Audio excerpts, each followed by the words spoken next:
आज हम इतिहास के एक ऐसे सच के बारे में बात करेंगे जो शायद बहुत से लोगों को नहीं पता।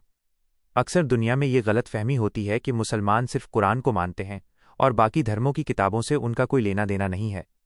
लेकिन अगर मैं आपसे कहूं कि एक इंसान सच्चा मुसलमान हो ही नहीं सकता जब तक वो कुरान से पहले आई 3 और पवित्र किताबों पर दिल से विश्वास न करे। जी हाँ, इस्लाम का ये बुनियादी नियम है। कुरान में अल्लाह साफ कहता है, और हे पैगंबर, जो लोग उस किताब कुरान पर ईमान लाते हैं जो आप पर उतरी, और उन किताबों पर भी जो आपसे पहले उतरी, वही सच्चे हैं। तो चलिए जानते हैं कि वो 4 आसमानी किताबें कौन सी हैं और वो किन पैगंबरों प्रॉफिट्स पर उतरी। सबसे पहले आसान भाषा में समझते हैं कि आसमानी किताब होती क्या है। दोस्तों, इसे एक उदाहरण से समझिए। जब कोई कंपनी एक जटिल मशीन बनाती है तो उसके साथ एक यूज़र मैनुअल गाइड बुक भेजती है ताकि मशीन सही से चले। बिल्कुल वैसे ही इस्लाम का मानना है कि जब ईश्वर ने इंसान को बनाया तो उसे भटकने के लिए अकेला नहीं छोड़ा। उसे जिंदगी जीने का सही तरीका सिखाने के लिए समय समय पर अपने दूतों के जरिए मैनुअल यानी किताबें भेजीं। इन्हीं को हम आसमानी किताबें कहते हैं।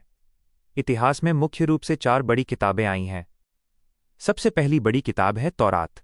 ये हज़रत मूसा पर उतारी गई थी। कुरान में अल्लाह कहता है, बेशक हमने तौरात उतारी जिसमें हिदायत, गाइडेंस और नूर लाइट था। इसमें ईश्वर के कानून और 10 आज्ञाएं थीं। दूसरी किताब है ज़बूर। ये हज़रत दाऊद पर उतारी गई थी। इसमें कानून कम थे लेकिन इसमें ईश्वर की तारीफ और हिकमत विज़डम की बातें ज़्यादा थीं। कुरान में इसकी पुष्टि की गई है। तीसरी बेहद ख़ास किताब है इंजील। ये हज़रत ईसा जीसस क्राइस्ट पर उतारी गई थी, जिसे आज हम बाइबल का हिस्सा मानते हैं। कुरान में अल्लाह कहता है, और हमने ईसा को भेजा और उन्हें इंजील दी। और अंत में चौथी किताब है कुरान।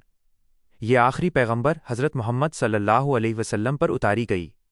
अब एक सवाल आता है, जब 3 किताबें पहले से थीं तो कुरान की ज़रूरत क्यों पड़ी? इस्लाम इसका बहुत लॉजिकल जवाब देता है।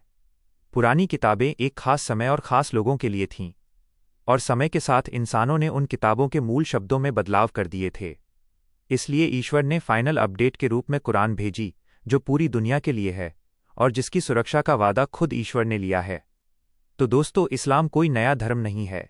हम मूसा, दाऊद, ईसा, जीसस और मोहम्मद सबका सम्मान करते हैं और उन पर उतरी किताबों को ईश्वरीय मानते हैं।